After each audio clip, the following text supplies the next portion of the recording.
In today's lesson, you're going to learn a very useful spelling tip that will help you pronounce English vocabulary words correctly.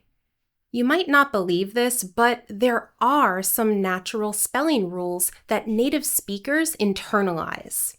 When we encounter an unfamiliar word, we use these rules to guess its pronunciation, and we're correct about 85% of the time. In fact, 50 to 60% of English words have completely consistent spelling and predictable pronunciation. About 36% of words have mostly consistent spelling, with the exception of one sound. And only 4% of English words are totally irregular. Now, I know what you're thinking. How is that possible? I know sometimes the spelling does not match the pronunciation, but sometimes there's a good reason for this. I'll talk about that, and I'll give you some other factors to consider when you encounter an unfamiliar word. And of course, you can download the free PDF for today's lesson by clicking the link in the description below. Let's get started. The first thing we need to do is to recognize that letters and sounds are separate concepts. Most letters can be pronounced in different ways. This is especially true for vowels. When you first start learning English, you're usually taught that English has 5 vowels. Well, we have 5 vowel letters, sometimes 6, but depending on the dialect, English has somewhere between 14 and 25 different vowel sounds. What? American English is closer to 14 or 15, thank God. The good news is that some spelling patterns can help us guess how to pronounce the vowel. Not all the time, but most of the time. So this is what we'll focus on today. In some languages, there's a one-to-one relationship between a letter and the sound that you produce. For example, in Spanish, every time you see this letter, it always represents the vowel sound ah, and that never changes. However, the letter A in English can represent so many sounds.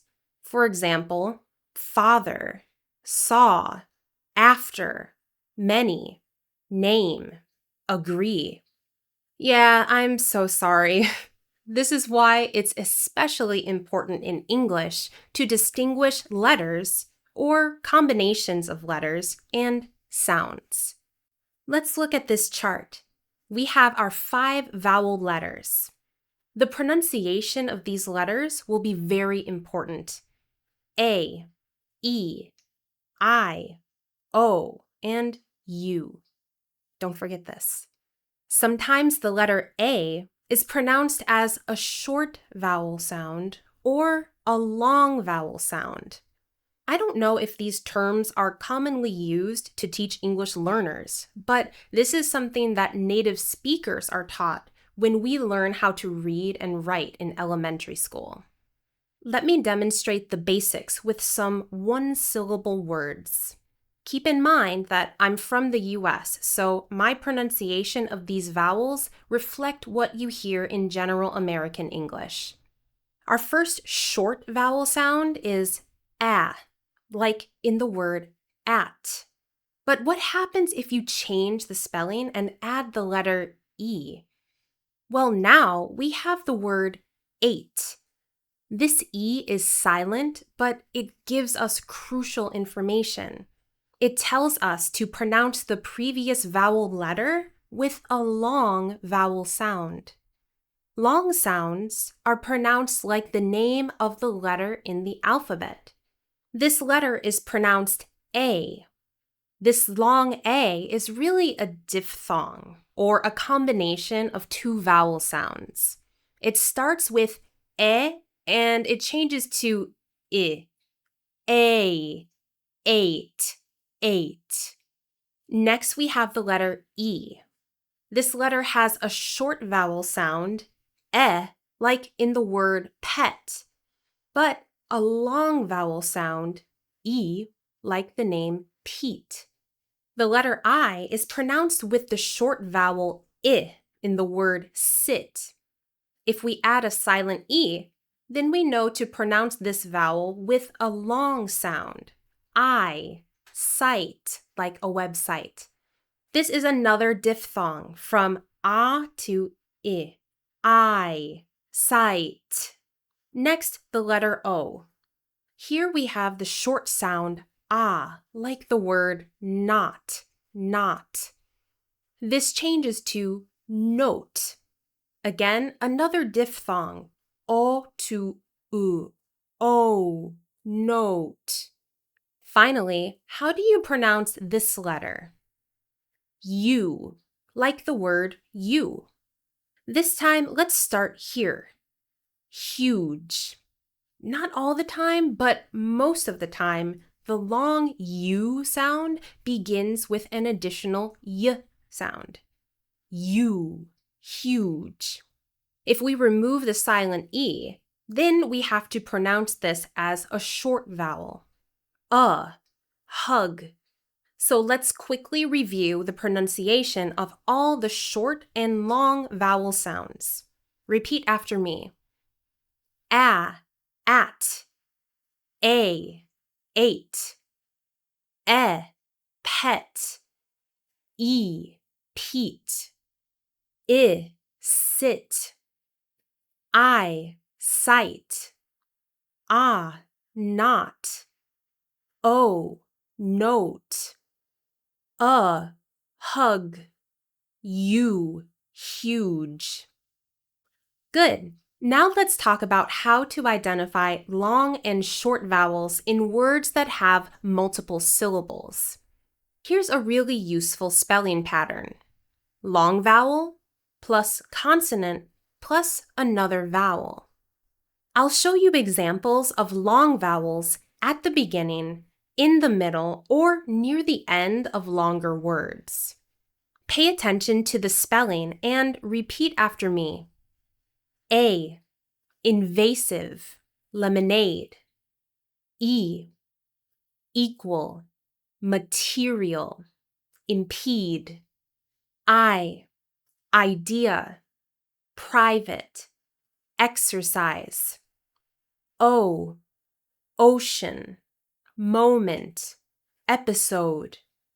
U, universe, humid, dispute. Next, we can often identify short vowels with this spelling pattern. Short vowel plus two consonants.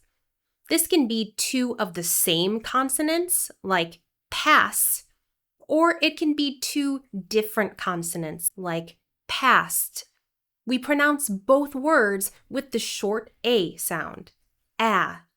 Let's practice with some more examples. Repeat after me. A, application, background, attack. E, reflected, unless. I, issue, ticket, resist. Ah, obvious, impossible, unlock. Uncle, hungry, discuss. Now remember, this is English, so of course there are exceptions. We pronounce hungry with a short sound, but we pronounce angry with a long a sound. Sorry, that wasn't my decision. When it comes to pronouncing vowel sounds, this rule alone will lead you in the right direction 50 to 60% of the time. But how do you identify the pronunciation in the other 40 to 50% of English words? Many rules are just letter combinations that we have to memorize. For example, PH in phone and graph, or IGH in night and right. But some of these rules depend on more than just letters and sounds. There are other important factors that affect pronunciation. First, the pronunciation of vowel letters can change completely depending on the word stress. I talk more about stress in this lesson, but basically, in syllables that are completely unstressed, the vowel sound is usually reduced. Many times you can only determine the pronunciation after you know which syllable is stressed. If you want to correctly identify the stressed syllable, there's only one method that works 100% of the time. Every time you encounter a new word that you want to use, look it up in the dictionary. This symbol tells you that the next syllable has the primary stress. The next factor to consider is the word origin. English belongs to the Germanic family of languages, but only 26% of English words are Germanic. The origin of most English vocabulary comes from two other languages, French and Latin. Also, many common terms in the fields of science, medicine, math, and philosophy originate from Greek. A lot of English spelling is based on etymology, or the history of a word. This word comes from Greek. So we can use the spelling to guess the origin of the word. Then, based on other familiar words with a similar origin, we can pronounce an unfamiliar word correctly. If you're interested in a more detailed lesson about this, let me know in the comments. This leads me to another pronunciation factor: the complicated history of the English language. A long time ago, when words from other languages were introduced to English, people thought that the spelling should be the same as or similar to the original language. For example, the English word doubt comes from the Latin word dubitare. This silent B was not there originally. It was added later because someone thought it was important to show in writing that this word originated from Latin.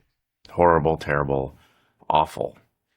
A lot of things happened throughout history, including something mind-blowing called the Great Vowel Shift. But that's a story for another day. And all of this resulted in major pronunciation changes and a lot of silent letters. Today, we continue to spell words the old way, and we've never updated the spelling to match the pronunciation. Now, it's too late to change it. But like I mentioned earlier, only 4% of words are complete exceptions to any spelling pattern or rule. For a language like English, that's really good. Many of these words are easy to memorize because they're really common. For example, does, of, been, aunt, and I. These are also some of the oldest words in English, and they have experienced a lot of pronunciation changes over many, many centuries. Now, I have two questions for you. If you studied English pronunciation in school, did you study short and long vowel sounds, or did your teachers use a different method? Does the writing system of your native language always correspond to the sounds that you produce? Leave your answers to these questions in the comments. Thank you so much to my Patreon members and my YouTube channel members for your support. And thank you for watching this lesson. If you enjoyed it, please like this video and subscribe to my channel. I'm Gina. This is Your World in English, and I'll see you next time. Bye!